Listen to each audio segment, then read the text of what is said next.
Y nada más antes de empezar, hermanos, quisiera pedir a todos, seguimos, por una u otra razón, seguimos en contingencia.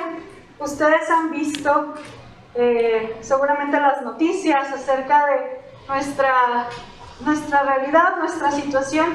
Gracias a Dios, al parecer Chihuahua no ha estado creciendo los contagios, pero yo quiero pedirles, hermanos, que sigamos viviendo en la mayor prudencia posible.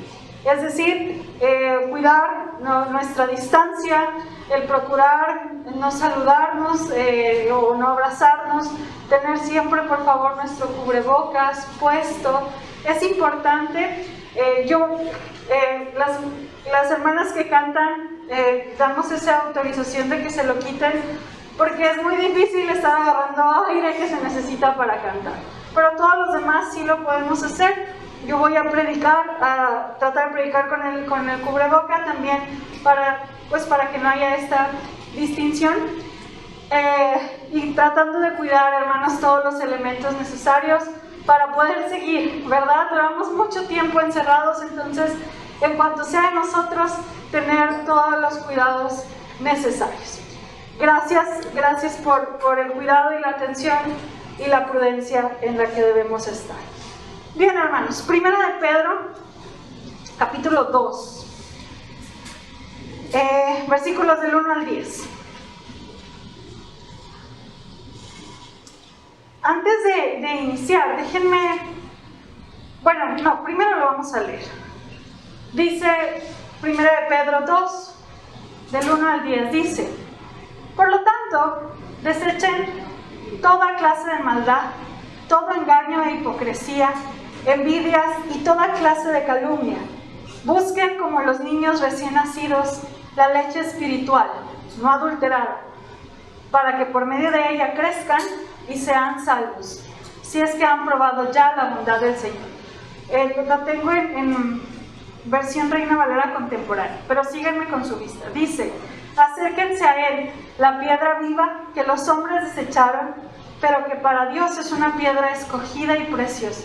Y ustedes también, como piedras vivas, sean edificados como casa espiritual y sacerdocio santo, para ofrecer sacrificios espirituales que Dios acepte por medio de Jesucristo. Por eso dice la Escritura: miren, yo pongo en Sión la principal piedra angular, escogida y preciosa, y el que cree en ella no será avergonzado.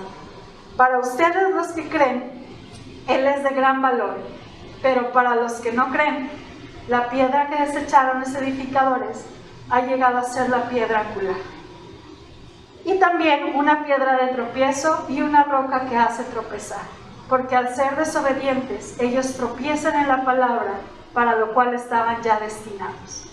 Pero ustedes son linaje escogido, real sacerdocio, nación santa, pueblo adquirido por Dios, para que anuncien los hechos maravillosos de aquel que los llamó de las tinieblas a su luz admirable. Antes ustedes no eran un pueblo, pero ahora son el pueblo de Dios. Antes no habían sido compadecidos, pero ahora ya han sido compadecidos. Muy bien. ¿Podemos escuchar? ¿Se escucha? No. Bueno, sí. Perdón, hermanos, fallas técnicas. Listo. Muy bien. Vamos a recordar tantito el capítulo 1 de Pedro. Pedro escribe a los judíos que están en Asia Menor. Toda la carta de Pedro hace muchas alusiones al Antiguo Testamento, porque escribe a los judíos y ellos entienden perfectamente muchos ejemplos que él está poniendo. Pero la situación era, hermanos, que aproximadamente estos judíos habían salido corriendo de Israel o de Jerusalén cuando se destruye el templo y empieza una gran persecución. Probablemente incluso ya en esta época empezó la persecución con Nerón. Y los que conocen la historia de cómo perseguían a los judíos, bueno, más bien a los cristianos, pues era terrible. Y llama mucho la atención Pedro, hermanos, porque ¿Qué les puedes decir a unos cristianos que están en esa persecución? ¿Cuál es el mensaje que Dios necesitaba darles a la gente que estaba muriendo por Cristo? Algunos estaban rechazando o estaban negando a Jesús por la presión del sufrimiento que tenían. Y entonces Pedro, hermanos, curiosamente, quizás no dice las palabras que nos gustaría escuchar en medio del sufrimiento. Pedro empieza diciendo, los empieza animando, recordando que ellos han sido renacidos para una esperanza viva. Pero después de la esperanza viva les dice, vivan en santidad. En medio del sufrimiento a Pedro se le ocurre, por medio del Espíritu Santo, decir, recuerda que eres diferente. Pedro no enfatiza el dolor, sino la manera en que hay que vivir aún en medio del dolor. Pedro se ocupa en explicar cómo debe vivir aquel que ha renacido en Cristo. Y hace un énfasis muy importante en el amor entre cada uno de nosotros, en el afecto fraternal. En medio del sufrimiento y de la persecución, el mensaje de Pedro es: manténganse en amor. Desechen todo lo que estorba para poder lograr la unidad entre ustedes. Porque la presión interior, tanto de la iglesia como del corazón, es mucho peor que la presión externa que cualquiera pueda generar. Cuida tu corazón, cuida tu forma de vivir antes de preocuparte de lo que está pasando alrededor. Ese es el mensaje de Dios en medio de un momento de dolor o de sufrimiento. Y en el versículo 2, Pedro sigue hablando. Ha hablado de esperanza, de afecto fraternal, ha hablado de vida en santidad. Y ahora Pedro va a hablar de dos cosas: de crecimiento y de identidad. Los primeros pasajes, Pedro como que cierra el capítulo 1 y les dice: todo esto que les he dicho, de vivir en santidad, de amarse, por ello desechen todo aquello que estorba para lograr la vida en unidad. Y luego dice: busquen como niños recién nacidos la leche espiritual, no adulterada. Es decir, hermanos, iglesia, aspira a crecer en la vida cristiana y desea más. Yo quisiera preguntar de manera retórica: ¿hace cuánto no identificas en tu vida que has crecido en el Señor? Que antes yo era y ahora soy. Que antes yo contestaba de esta manera, pero ahora puedo decir que he crecido y hoy reacciono distinto. Antes tenía un coraje que ya no tengo. ¿Hace cuánto no distinguimos el crecimiento de vida que hemos tenido por medio del Espíritu Santo? Porque Pedro, en medio del sufrimiento, y quizás lo voy a enfatizar mucho, porque a veces nosotros en medio del dolor justificamos muchas cosas, y Pedro dijo: sigue aspirando a crecer y desea como niño recién nacido la leche. Es muy diferente a lo que usó Pablo. Pablo les dijo: ustedes están muy inmaduros, nada más queriendo tomar leche, como lo light, lo suavecito, no quieren crecer. Pero el ejemplo que Pedro pone no es como el de Pablo, sino es que tú veas como un bebé necesita leche y no va a dejar de llorar hasta que tenga leche. Yo no tengo hijos, no sé si les va a tocar verlos algún día, pero sí sé cómo llora un niño hasta que le dan comida. Sí los he visto.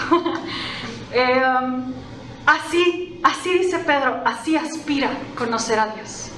De la misma manera que un niño llora hasta que logra que su mamá lo escuche y le dé de comer, así aspira a crecer. Así busca seguir adelante. Eso es lo que sigue. Hemos hablado de esperanza viva, que tenemos esperanza, vivir en santidad. Pero la santidad en este proceso de vida cristiana es un crecimiento. Hermanos, decía un pastor, la vida cristiana no se puede estancar. La vida cristiana es tan dinámica que si no estás creciendo, automáticamente estás decreciendo. No hay un estancamiento. Si yo no crezco, estoy decreciendo. ¿Hace cuánto yo no identifico en mi vida particular un crecimiento, una madurez, una forma de responder, de ser, de hacer, de pensar? Y puedo decir, he crecido. Bueno, Pedro dice, aspira a crecer. Y no solo eso, hermanos, sino que después pone un ejemplo hermoso que ahorita cantábamos. Porque una de las preguntas más constantes del ser humano es, ¿quién soy? ¿A dónde voy? ¿Para qué sirvo? ¿Para qué vine a este mundo? Y Pedro les recuerda quiénes somos. Y antes de recordar quiénes somos, nos recuerda quién es Él. Y dice el versículo 4, acérquense a Él, la piedra viva, que los hombres desecharon, pero para Dios es una piedra escogida y preciosa. En el Antiguo Testamento muchas veces se pone a Dios como la roca, como el lugar seguro, como el lugar en donde se debe fundamentar la fe. En ese caso era del pueblo de Israel. Muchas veces se expresa de Dios como esa roca, esa piedra que sostiene. Esta roca tiene vida en sí misma y podemos acercarnos a ella. Esta piedra del ángulo que Pedro menciona es el apoyo en el cual descansa todo un edificio. Yo no soy ingeniera, pero sé que se necesitan bases para edificar. Bueno, esa base es Jesús.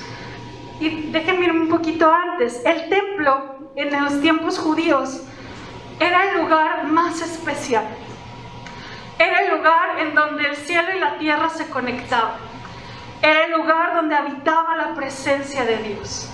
Para los judíos el templo de Dios era el lugar más sagrado que existía. Era donde Dios se manifestaba, era donde Dios hablaba al pueblo, era donde Dios respondía y perdonaba los pecados. El templo era el lugar donde me gustó una expresión que usó un comentarista, porque decía que era el punto de encuentro entre el cielo y la tierra. Pero en los tiempos de Jesús, el templo se había vuelto corrupto. Marcos 11, no me acompañe, pero cuando pueda leerlo, Marcos 11 tiene una particularidad. Bueno, el autor Marcos tiene la particularidad de que está escribiendo una historia y luego mete otra historia entre la historia que va contando. Y en Marcos 11 es la historia de la higuera estéril, que Jesús regaña o reprende a la higuera porque no daba fruto. Pero esta higuera, hermanos, era muy particular. Esta higuera era frondosa. Tú veías ese árbol y decías pensabas que era hermoso y que era útil. Y Jesús se acerca y dice que no había fruto. Y después, muy ingeniosamente, Marcos nos lleva a la purificación del templo para hacernos una comparación. Así como la higuera estéril era un árbol frondoso que tenía ramas y que por fuera se veía maravilloso, era un árbol inútil, era un árbol que no daba fruto. El templo era lo mismo. Era una religión llena de actividades, de cosas externas, pero no funcionaba, era inútil. Y Jesús se pone a sí mismo como el nuevo templo. Este templo que ya no sirve, este templo que tú estás viendo y que está lleno de hipócritas, que realmente no está haciendo la función para lo que era el templo. Jesús viene y dice, yo soy el nuevo templo, yo soy la nueva roca, yo soy el nuevo fundamento. Pero ellos lo rechazaron. Ellos miraron esa piedra y los constructores, en este caso los religiosos, menearon la cabeza y expresaron: este hombre no encaja en ningún sitio. Ya tenemos un templo, ya tenemos una forma de religión. Él no encaja en nuestro templo. Así que Israel lo rechazó y lo crucificó, porque esta piedra era muy distinta a la de su templo. Así que Jesús fue rechazado, siendo que Él era el nuevo, por decirlo, el nuevo concepto de vida que tenemos en Dios. Fue rechazado, pero dice que Cristo lo puso en el lugar, que Dios lo puso en un lugar privilegiado por la obra que Él había hecho. Esta verdad de Jesús, de saber que Él es el nuevo templo, que Él ahora es el punto de encuentro entre el cielo y la tierra, que yo me puedo acercar y puedo ver a Dios a través de Jesucristo, que Él es quien perdona mis pecados. Esta verdad trajo dos respuestas. Unos lo rechazaron y otros lo aceptaron. Y Pedro explica que los que lo rechazaron tuvieron sus consecuencias. La Biblia menciona, Jesús profetiza acerca de la destrucción del templo. Jesús viene 40 años después, en el año 68 más o menos. Ese templo, ese edificio fue destruido por Roma. Donde estaba la confianza de los judíos, donde estaba su amor, fue destruido. Timothy Keller dice que cualquier cosa que tú adores, que no sea Dios, va a terminar siendo destruido o te va a destruir a ti. Cualquier cosa que tú pongas por encima va a terminar destruido o te va a destruir. En este caso, el templo de ellos fue destruido. Pero también después Pedro explica: pero ustedes que sí han creído en esta piedra viva, ustedes que sí han entregado o que ahora han decidido confiar en esta piedra, ustedes, dice el versículo 4, son edificados como una casa espiritual. ¿Quiénes son ustedes? Bueno, ustedes ahora son piedras vivas que están edificando el nuevo templo donde habita el Señor. Ustedes ahora son una nueva familia en la cual habita el Señor. Ustedes y yo ahora construimos el nuevo templo en el cual Dios se regocija. Jesús es el nuevo templo y nosotros somos las piedras vivas, las cuales forman el hogar de Dios. Por tanto, hermanos, somos útiles para la obra de Dios. Somos piedras vivas que servimos para mostrar su gloria. Y la hermosa noticia, hermanos, es que usted hoy tiene una familia. Lo que Dios nos ha regalado es que somos parte de un lugar. Y en ese lugar habita el Señor. Usted es parte de un lugar donde amamos al Señor. Por tanto, su vida, sus talentos son útiles para que el mundo crea. Hermanos, el templo, el pueblo de Israel fue escogido para que los demás creyeran. Es la misma función que usted y yo hoy tenemos. Hemos sido edificados en Cristo, en la fe de Jesús, para ahora el Señor habite en nuestra vida, en nuestros corazones, en nuestra comunidad, para que el mundo crea. Usted ha sido edificado para saber que es parte de un lugar. Usted es parte de Dios, hermanos, le ha regalado en Cristo una nueva familia. Y hermanos, yo anhelo que usted se sienta parte de esta familia. Usted es parte de este lugar, porque el Señor lo ha puesto aquí como piedra viva para hacer crecer este lugar. Hermana Norma, hermano Narciso, Ezequiel, ustedes son parte de esta familia.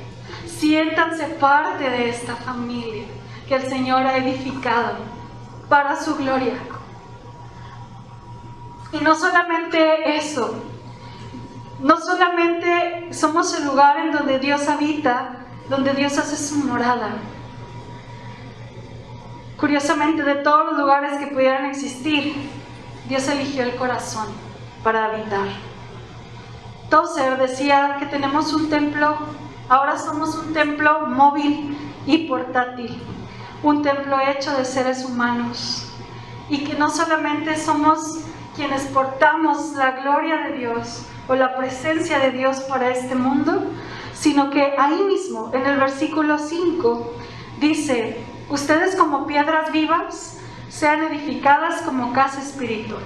Somos esa casa espiritual donde habita el Señor, pero también dice: y sacerdocio santo para ofrecer sacrificios espirituales. Son una casa, pero también son sacerdotes. Cada uno de ustedes son hechos sacerdotes. Hermanos, un sacerdote es alguien que está en medio de un pueblo necesitado, que se ve impulsado por las necesidades del pueblo. El Nuevo Testamento afirma el sacerdocio de cada uno de nosotros, porque hemos sido llamados a predicar el Evangelio, a enseñar la verdad, a ministrar su palabra.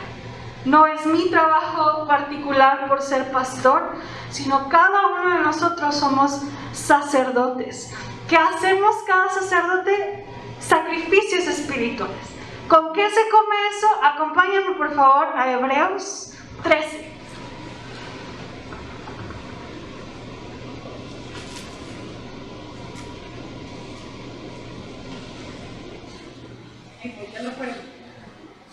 Hebreos 13, versículos 15 y 16. Dice Hebreos 13, versículos 15 y 16. Así que ofrezcamos siempre a Dios, por medio de Él, de Jesús, sacrificio de alabanza, es decir, fruto de labios que confiesan su nombre, y de hacer bien y de la ayuda mutua, no os olvidéis, porque de tales sacrificios se agrada Dios. ¿Quieres saber cuáles son los sacrificios que menciona Pedro? La adoración.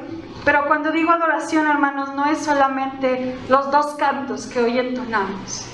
La adoración es la entrega completa y total de mi vida, de mis pensamientos, de mis emociones, de mi cuerpo. Esa es mi adoración. Es todo lo que soy rendido a la voluntad de Dios. Esa es la adoración que el Señor espera. El negar mi vida y que Cristo viva. Y no solo eso, sino dice, y de la ayuda mutua y del amor, no te olvides. Tú y yo somos sacerdotes para entregar nuestra vida al Señor y para amar al prójimo. Esos son los sacrificios espirituales de un sacerdote que habita en esta casa espiritual. Todos tenemos una función, pero también todos tenemos una identidad en Jesús.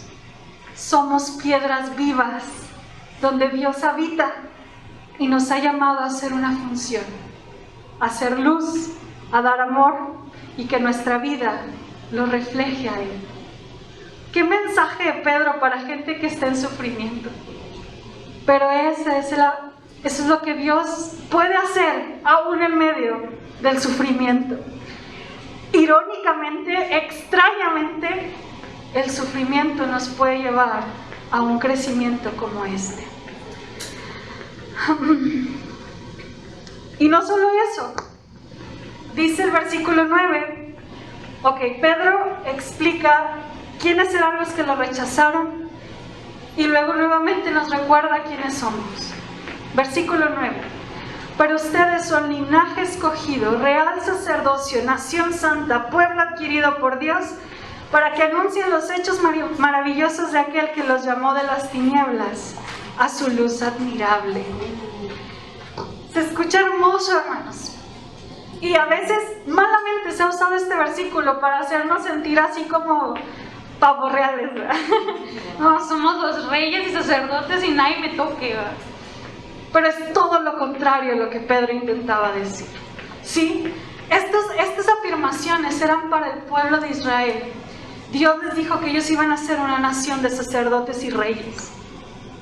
Pero esas promesas ahora han sido hacia nosotros, con el mismo propósito que tenía el pueblo de Israel, que fuera una nación distinta, que tuvieran una vida y una forma de hacer las cosas a la luz de lo que Dios hace. Cuando Pedro les dice, ustedes son linaje escogido, acuérdense quiénes son. No es para sentirnos superiores a los demás, es para recordarnos que en Cristo, los que han sido renacidos en Él, los que su corazón se ha regenerado por medio de la fe en Jesús, dice Pedro, son una nueva humanidad. Ustedes son como un pueblo especial y diferente que ha sido diseñado para vivir a la luz de esta verdad.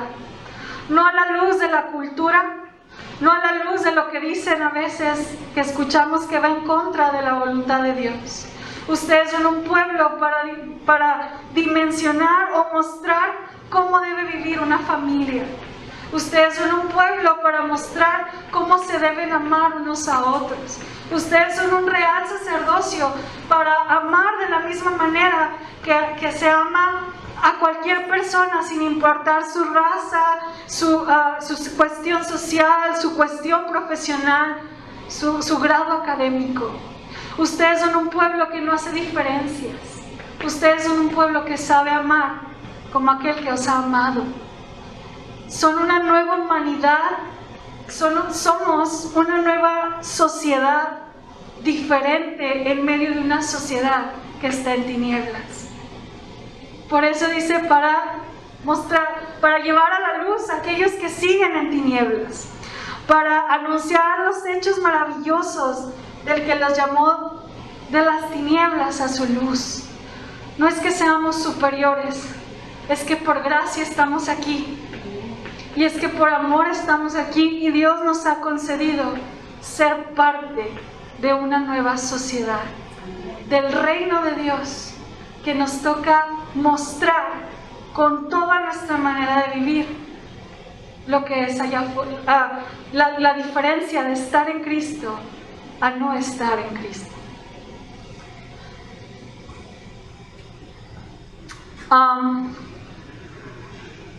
Y quizás se escucha muy bonito una identidad en Cristo, saber que soy parte de una familia, saber que Dios me ha llamado y tengo una función. Pero a lo mejor usted se está preguntando, pero Pastora Ana, ¿esto qué tiene que ver con mi vida? Es decir, acabo de perder mi trabajo. ¿De qué me sirve saber que soy una piedra viva? Tú no conoces la relación de mi matrimonio. ¿De qué me sirve saber que soy parte de una nueva sociedad? El cristianismo como tal, o la Biblia como tal, quizás no tiene las fórmulas secretas para cada uno de los problemas que pasamos. Pero necesitamos entender que el Evangelio es la historia de un Dios bueno que te ha rescatado de la muerte para transformarte y hacerte nuevo. Esa es toda la esencia del Evangelio. Un Dios bueno que por medio de su Hijo nos rescató para transformarme y hacerme nuevo. No me has respondido la pregunta, ¿de qué me sirve? Mi invitación, querida iglesia, es que puedas enfocar tu mente y tu corazón más allá de lo que estás pasando. Pedro sabía lo que estaban viviendo todos esos judíos y el mensaje fue: enfócate en la nueva esperanza que tienes en Cristo. Enfócate en vivir en santidad. Enfócate en el temor a Dios y en practicar el amor mutuo, en anhelar su palabra como bebés. Enfócate en saber cuál es tu lugar en este templo espiritual. Enfócate a ofrecer sacrificios espirituales. Porque mientras te enfocas en ello, tu vida reflejará a Cristo y verás la obra de Dios en cada área de tu vida. Quizás hoy yo no te voy a responder porque Dios nos quitó ese trabajo. No te voy a responder porque tus hijos no han venido a la iglesia.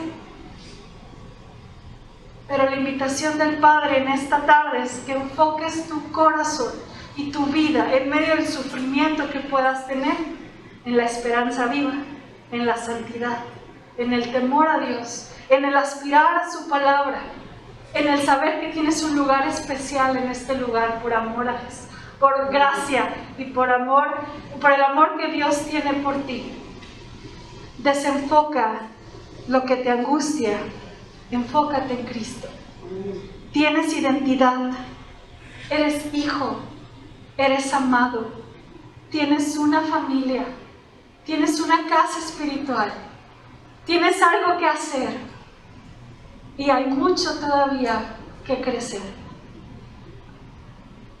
Pedro dice en el versículo 4, acércate a Él, piedra viva, para que nos dé vida y nos enseñe a enfocarnos en lo que es verdadero, en lo correcto, y a quitar nuestra mirada de lo que me está impidiendo crecer. ¿Qué les parece si ahí en su lugar hacemos una pequeña oración? Buen Padre, solo tú sabes cada familia aquí presente, sus vidas, sus sueños, sus fracasos, sus realidades. Solo tú sabes sus luchas cada mañana, sus pensamientos más profundos. Quiero rogarte, Dios, como pastora de este rebaño,